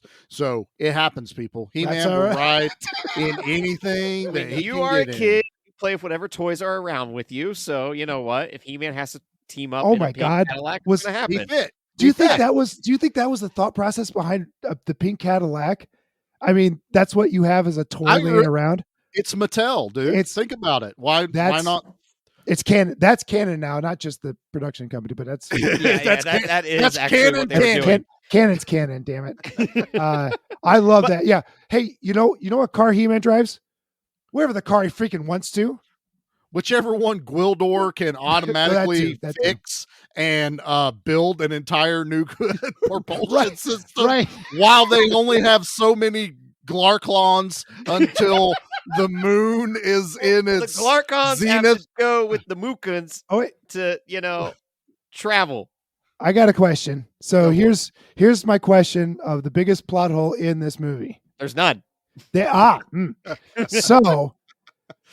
Skeletor is going to take control of Castle Grayskull at the moon's zenith, right? Yes. That's when the sorceress gets is drained of all of her power. So He-Man gets a key to the cosmic entity, the cosmic key to whereversville, and then disappears. Why does Skeletor have to follow him? What does hubris? Fair. Okay. He's a cocky son of a bitch. I feel like they spell it out pretty well in this movie that you need me or something like that. It's Batman and Joker. I get that. It's never about. It is about Skeletor wanting the ultimate power. Skeletor could have kicked back with a beverage and waited for the moon to hit its peak, and then gone to Earth to find He-Man after he is God. Or it's god, why he says you can do whatever to anyone else, but you bring He-Man back to me alive. He has to break He-Man in front of the people of Eternia. He has to not only dominate, but crush everyone's souls. And you only do that by taking out their beloved hero, the master of the universe in everyone's eyes. I suppose. That's He-Man. So it is Skeletor always in the cartoon, in everything. Skeletor's undoing is because he has to get He-Man. Skeletor's undoing is Skeletor. Yeah. You bumbling fools. The yin to the yang. Okay. I'll let you have it. Yes, plot hole as far as movie goes. Had he not done anything, roll credits as soon as they got shipped back to Earth. And then you don't have a movie. If anything, Skeletor's sitting around the throne like, well, that problem really just solved itself. So I guess we'll just wait. He's got the staples. Well, that was easy button. There's no way he's going to want to come back to Eternia. So I guess we did it. Job well done. Yeah. Job well done, guys. Is that what we're calling Yep, it? I that think what we're- we're, all right. going to call it early. Everybody take I 5. got Skella I beers got for the first everyone. round. Let's go. Right. Just the after the credits is just Skeletor just pacing around Castle That's the Grayskull. post-credit scene. That's the post-credit I'm so scene. lonely. Evil is lonely, right? That's is the loneliness of good the same as the loneliness of evil or something. Like that's Right. what he says. The freaking Frank Langella line, dude. I mean, he come threw. on. You know, Cannon wasn't smart enough to write that line, so you know Frank Langella. Cannon threw wasn't that in smart for enough giggles. to write any of this movie. Right. Let's be honest. What Cannon knew was, all right, we have a teenage girl and her boyfriend, ex-boyfriend. They're at the local dance. What if we blow it up? What if we just start shooting it all? That's what Cannon does, all right? Oh yeah, True. and her Yeah, that's what they're good parents at. are dead. Like that's awesome to drop in every kid's lap. Like, I'm leaving and all this. Why is she leaving? I'm gonna go visit my parents at the cemetery. Oh, my shit. God. It's almost a Hallmark movie, for heaven's sake. It really is. Like the movie really picks up when Beastman and Blade start going to town in the gymnasium. It's so awesome though when they're in that gymnasium, just like it's all catching on fire. They're just shooting literally everything and slicing and dicing, and then just to have that introduction to the Detective Lubick, you know, Oh, you and mean him not believing anything that's going on around the him. principal from Back to the Future? Oh Yes. my God, that guy! He plays the same. Slackers. He plays the same character every time, doesn't he? I've not seen him. Yeah, I in feel like some angry sort of- bald guy. Angry is bald just guy, his right? thing. He really had the you had Al Leong, who's the best henchman, but angry bald guy is the Lubick just- or whatever He's his just name was. James sifting Tolkien. through variety, looking for jobs. Like, oh, angry bald guy, I can do that. I heard you sons of bitches need an angry bald guy. Well, guess what? And he rips off his wig. I'm your man. Thought he had hair the whole time. Oh God, this guy's so good.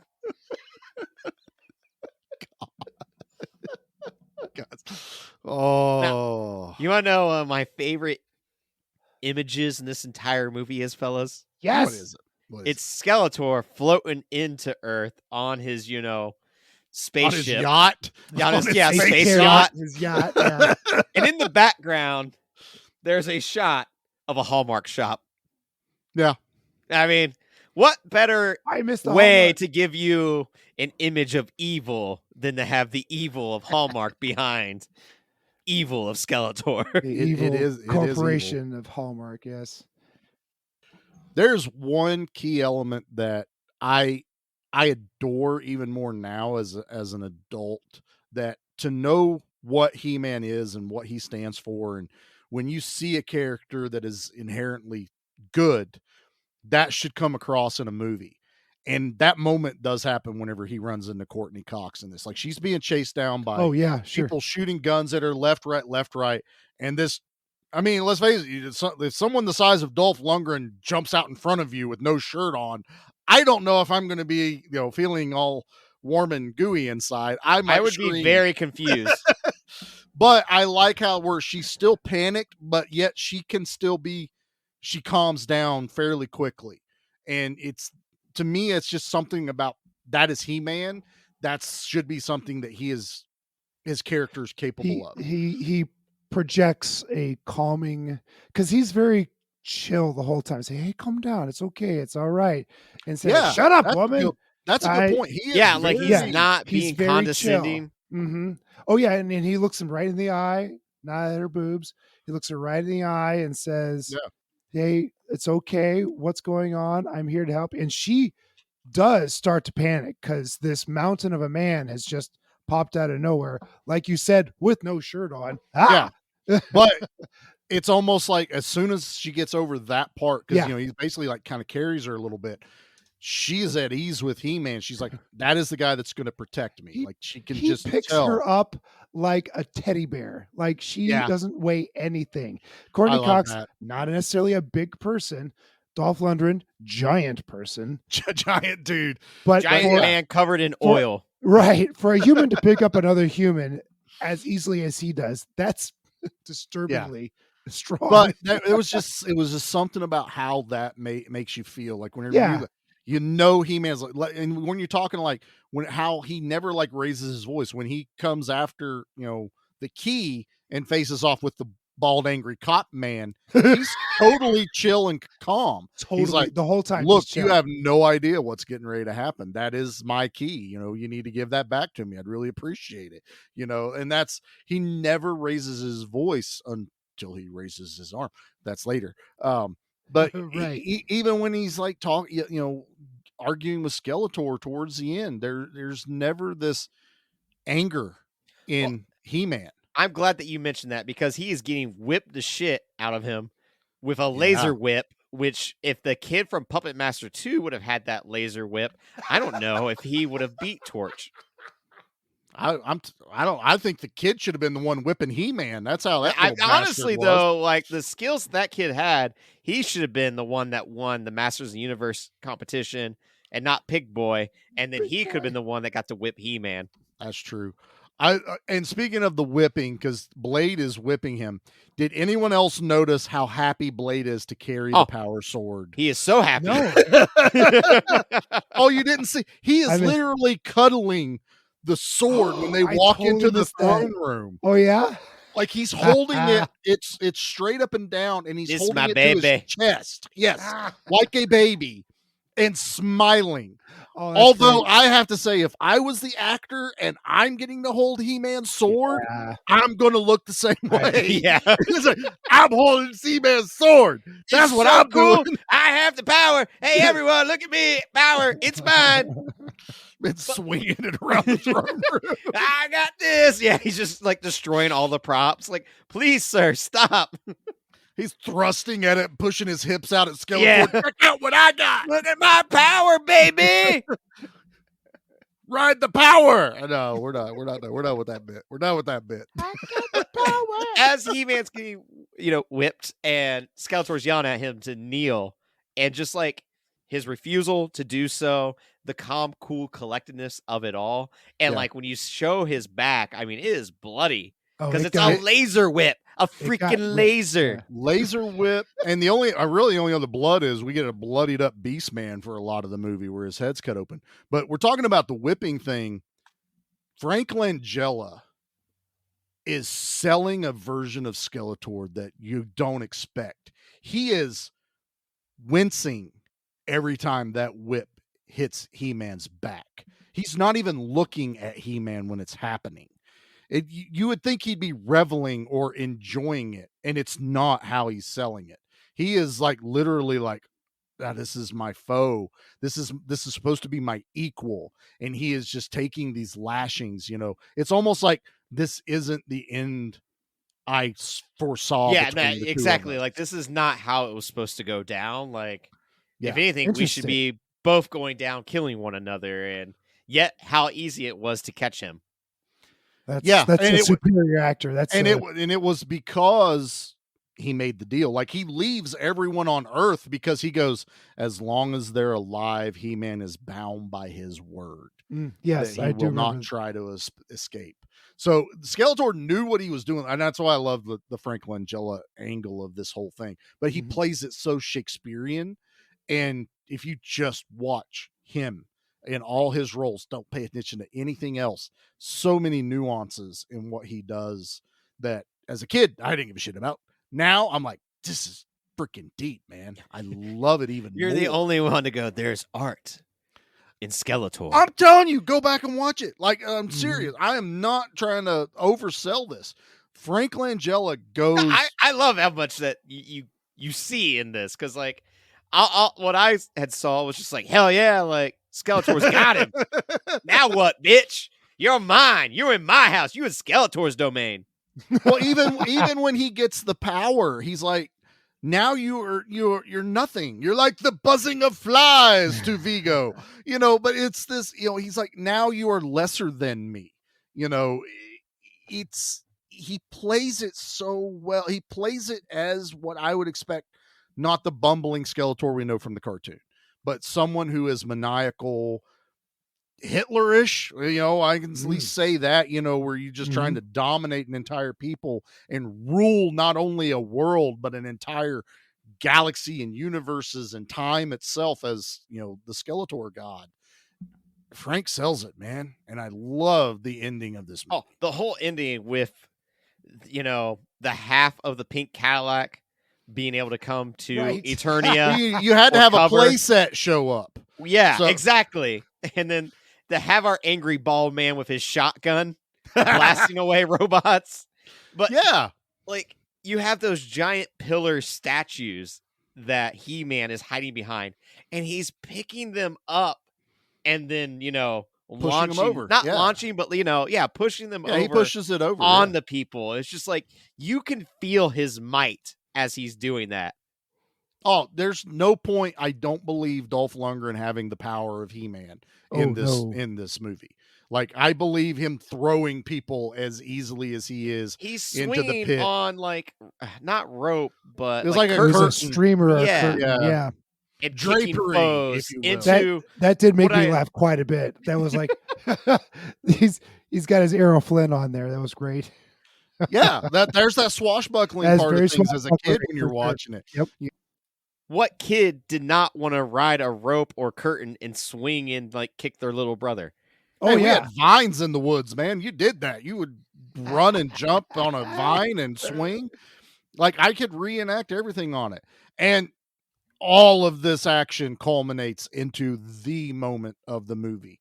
The moment every kid is waiting for, whether you're hating it at the time or loving every second of it, is when He-Man goes for his sword.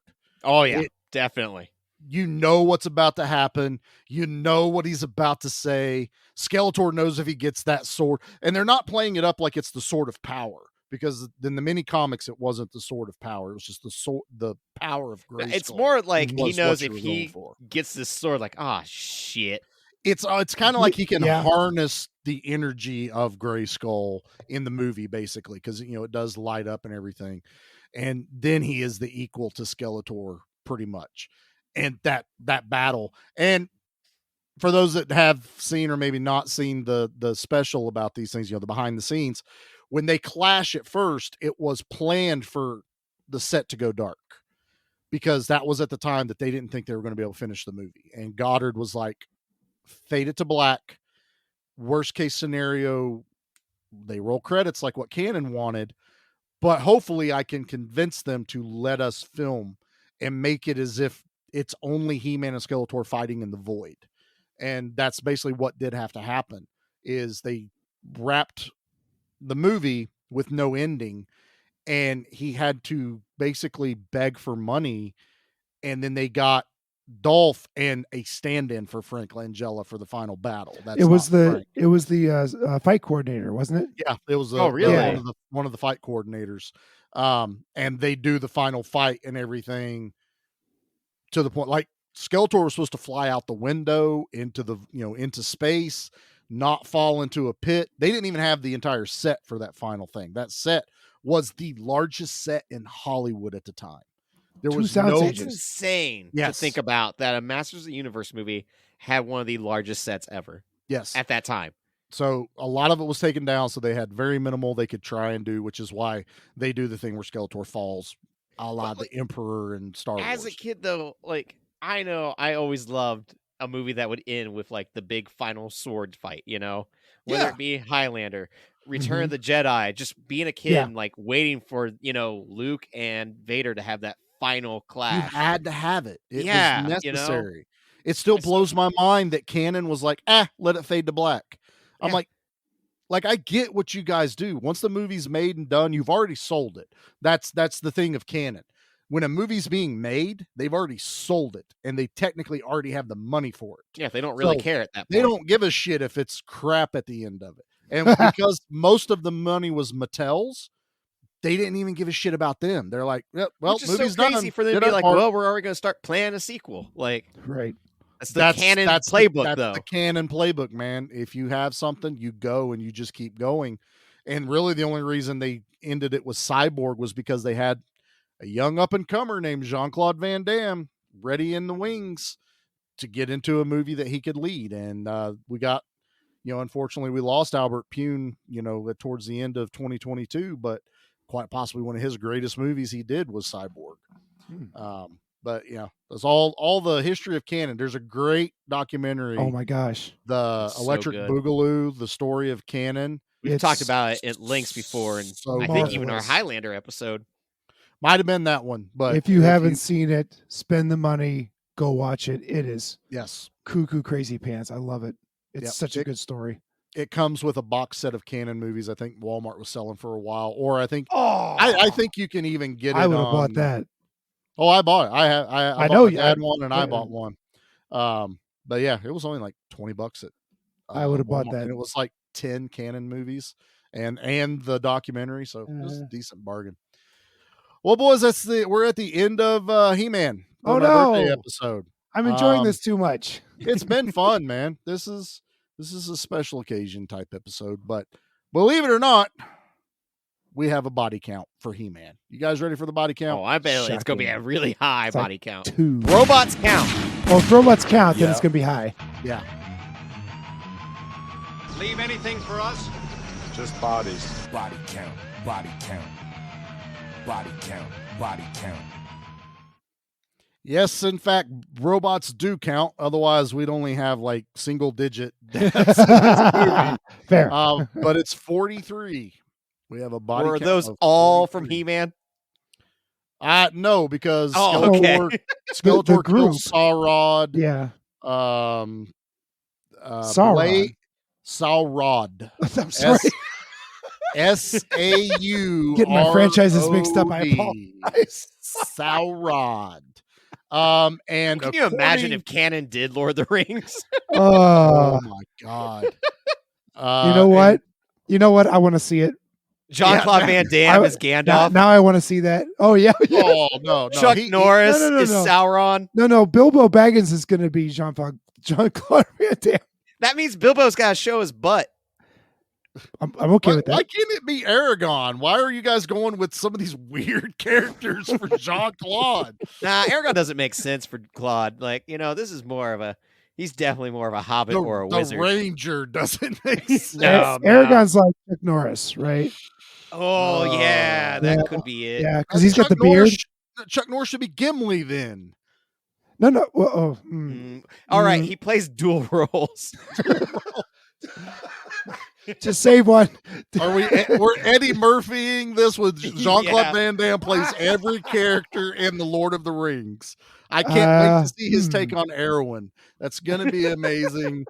Yeah, all I right. paid to see that. Go ahead. I'm sorry.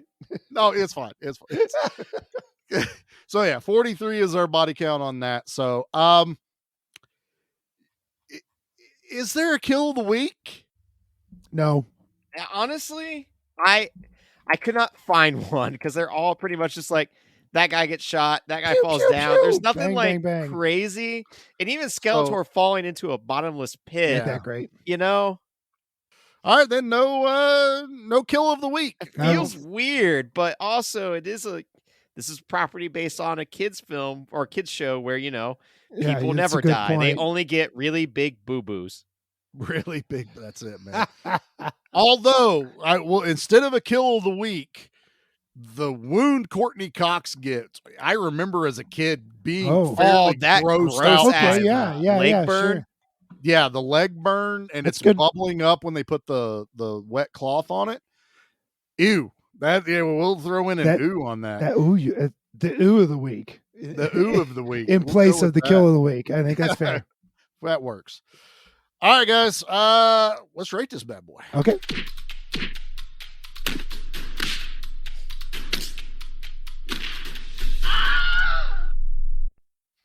All right, Pete.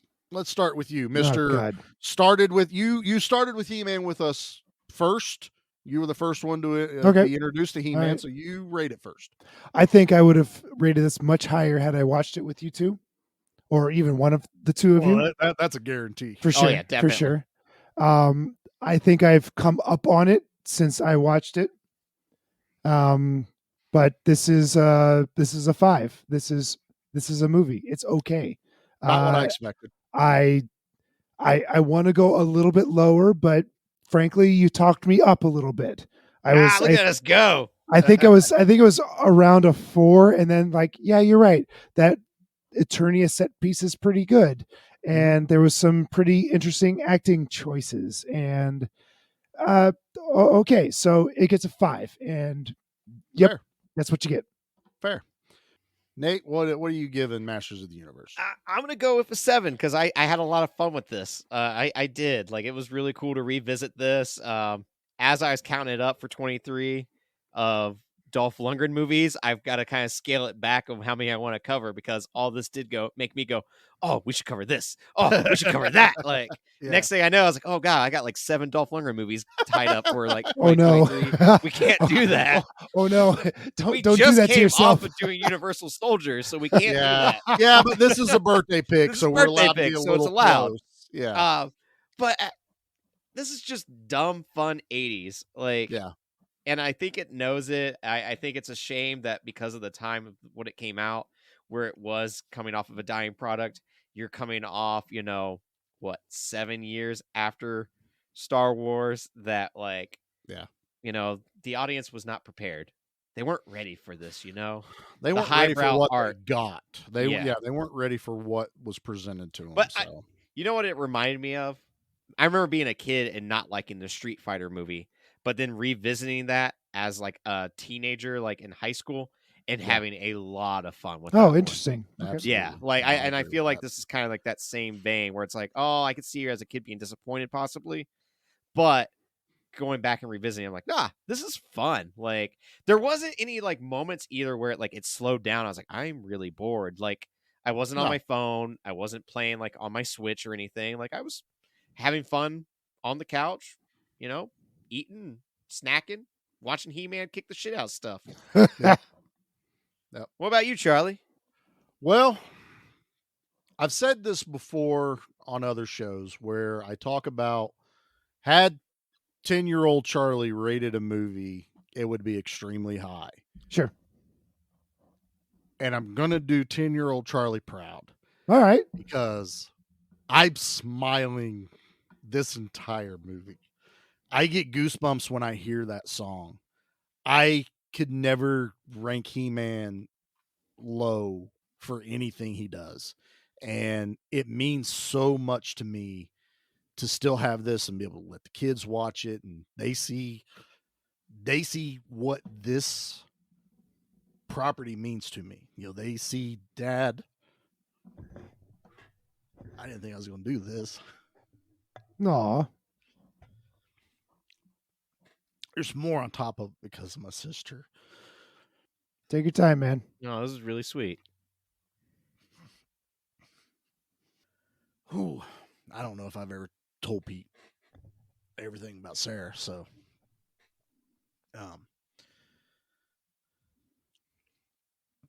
if at any point my kids are like, we got to get Dad something, if it has He-Man on it, they know I'm going to love it. So Masters of the Universe gets a 10 from me. And that's Nice. That's little Charlie. Yeah, no arguments here.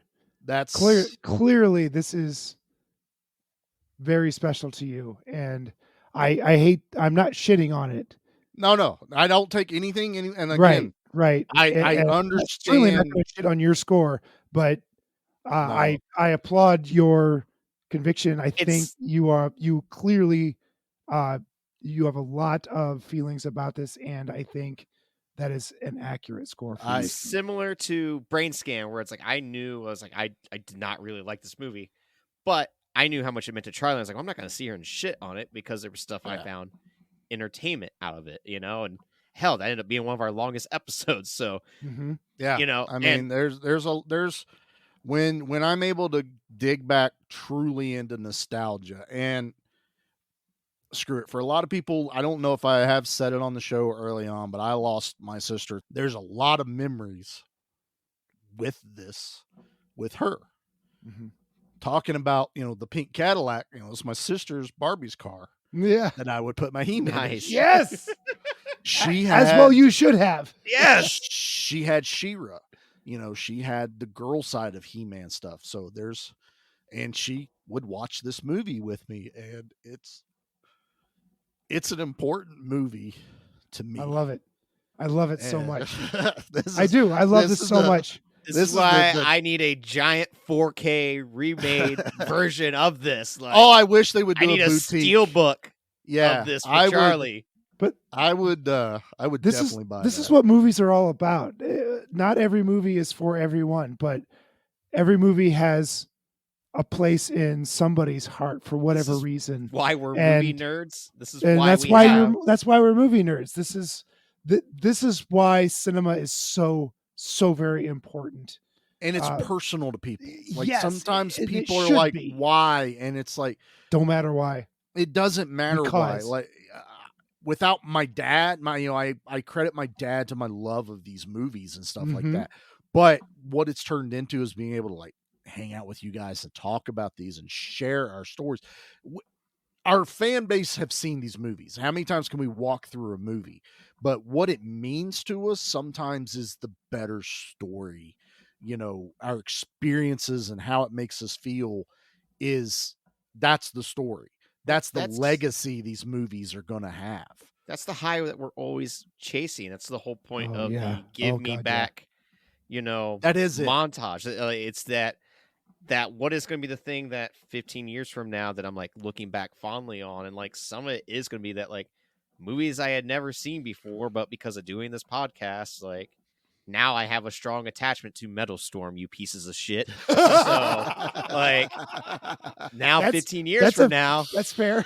You'll be like, remember that time? It'll be at like one of your guys' funeral. I'll be like, Metal Storm was Pete's favorite movie. You're gonna throw that metal case at my corpse. It's like, yeah. I love how subtly Nate threw in the fact I'm the youngest, so I'm gonna watch you assholes die. Thanks, Nate. I appreciate it. Oh, we all know I'm gonna get taken out by like a bear or something. I'm outlive all you mother. Pete about let that drop. Oh boy.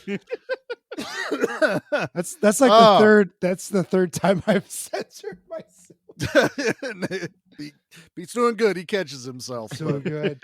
Yeah, it's honestly I wasn't expecting. I was ready to just rank it talking about young me, and it's like a wave of emotion and nostalgia all at once. That's what makes it special. Yeah, and no one knows that story about like literally Jackie's watching this waiting for the movie to end last night, and I expected that. I never expected her to really like get into this movie, but she knows how much He-Man means to me. Yeah, and so she sits there, it's done, but she'll listen back to this episode and just be like, she'll probably be crying. So it's it's a big thing, man, and these things mean a lot, and sometimes they just stir an emotion. I don't even know where to go with the show right now, guys. Don't worry about it. No, don't worry about it. Let it be free. Let it out. No. Take your shirt off. Show me the rest of it. Yeah. No, don't do that. Exactly. I regret everything I said. Yeah. Well, it may not be tattooed on me, but my tattoo artist is also a huge He-Man fan, and we have discussed a He-Man piece in the future. So big shout out to Jersey. And being that it's my birthday, Nate, I'm pulling the other card. I don't want to listen to someone bash this movie. Nope, me either. I had found one from the 80s. No. You know what? Put it out on Instagram. Yeah, I'll have to find it again. Type it out.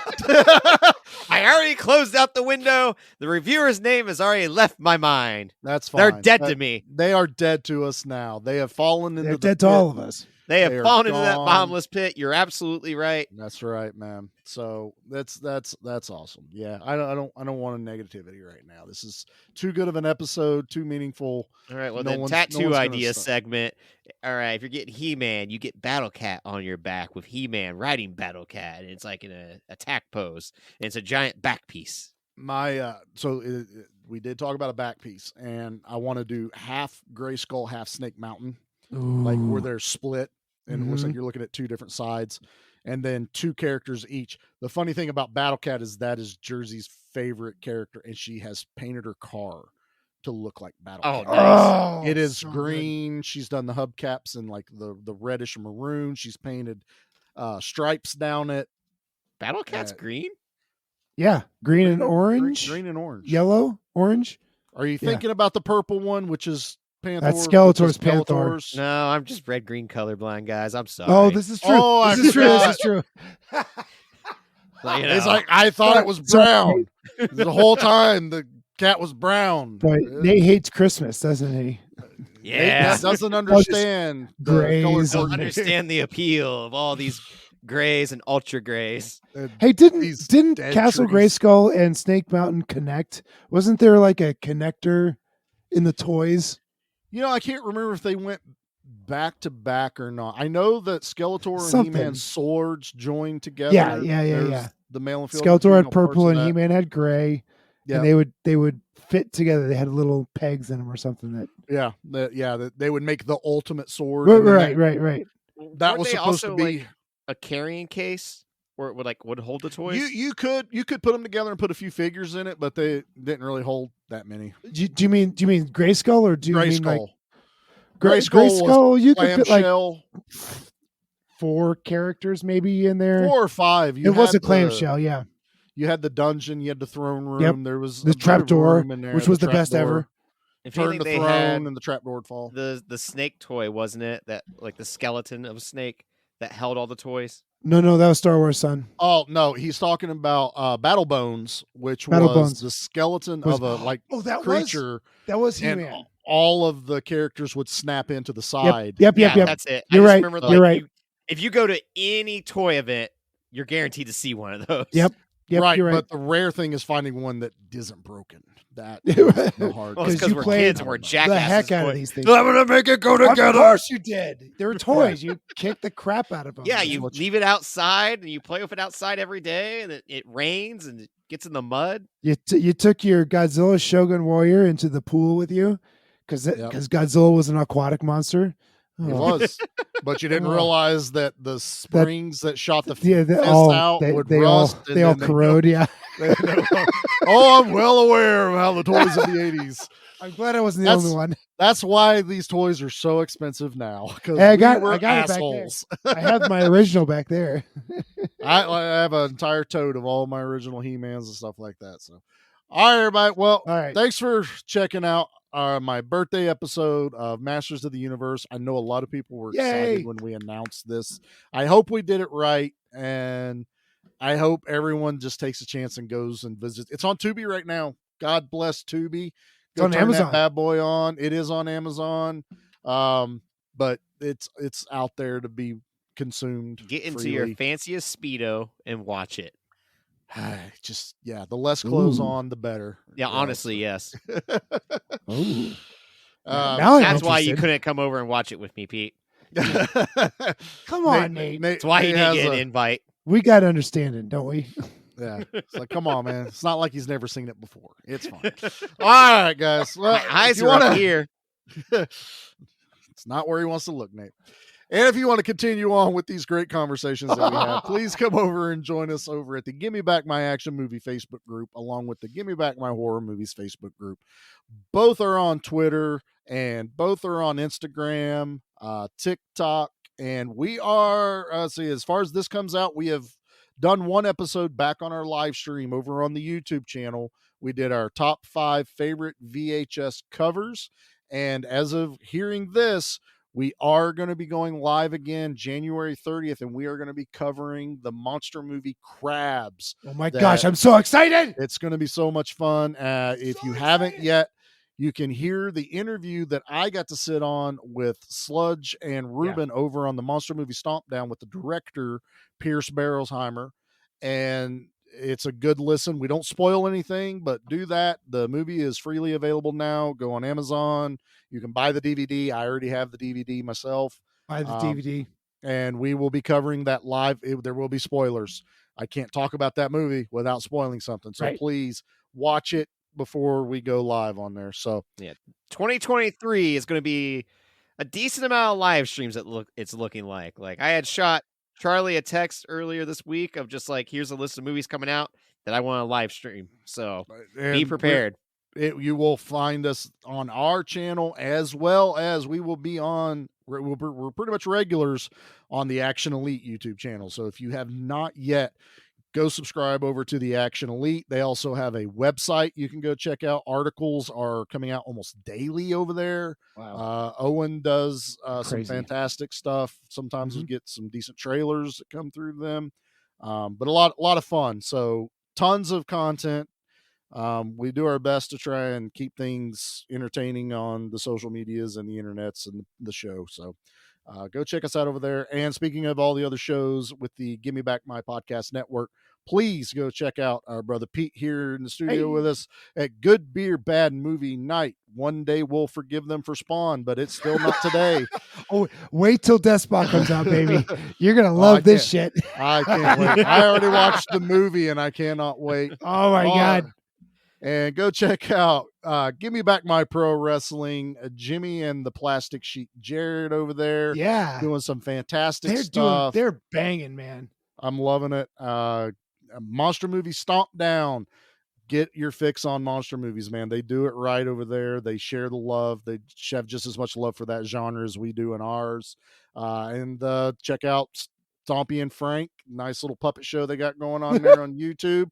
Those guys are a hoot, little monsters that take you through monster movies. And if I'm not mistaken, Harry and the Hendersons is this month. So that'll be an interesting. I'm looking forward to that. I haven't seen Henry and the Harris.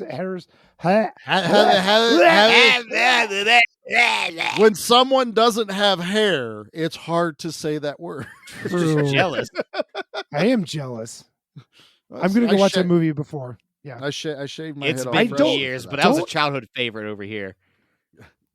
What? Yeah. Having hair? No, Harry and Henderson. Oh, okay. Bigfoot. I mean, John Lithgow. Why haven't I seen this movie? That's right. That's right. So a lot of good fun going to be happening over there. So please go check out all those shows. Subscribe.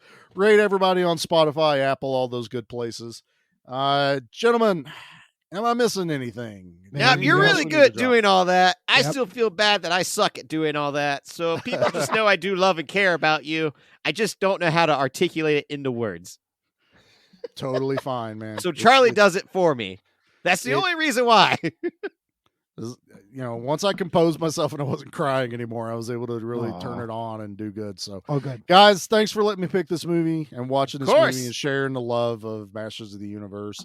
And everyone else, stay tuned. We have my horror pick coming up, which if you follow us on social medias, you've seen it. So we are doing Demon Knight, which is going to be an absolute blast. Nate has to bury the hatchet with a certain actor because he's already started a blood feud. He's already started a new blood feud for 2023. You're not allowed to have two. Nope. So I only do one at a time. So Billy Zane, your time has come to an end. It's a complete. we have reconciled with one another. Yeah, we are at peace. I was able to Jai mediate Courtney, peace. I'm coming for you, you son of a bitch. You heard it here first, folks. So, all right. So check us out next week when we cover Demon Knight. So, all right, Charlie, it's birthday. What are the good words? I think there's only one set of words, and I think we all know what it is, and we're all going to say it together. I have the power!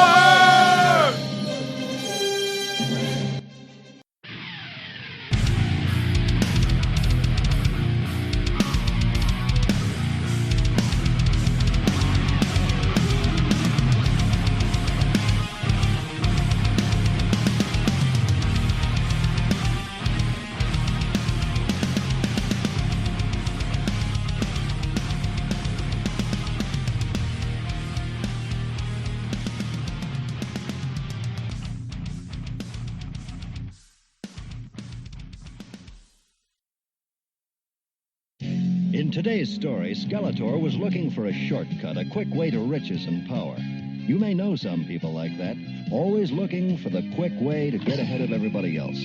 Well, it doesn't work that way. The people who succeed are the ones who work for what they want. So don't be fooled by those who say they have a sure thing. There's always a catch to it. Don't sell yourself short. The right way is the best way. Until later. Being the most powerful man in the universe isn't all that makes He-Man such a great hero. Being strong is fine. But there's something even better. In today's story, He-Man used something even more powerful than his muscles to beat Skeletor. You know what it was? If you said his brain, you were right. And just like a muscle, your brain is something you can develop to give yourself great power. I couldn't not end on the PSAs.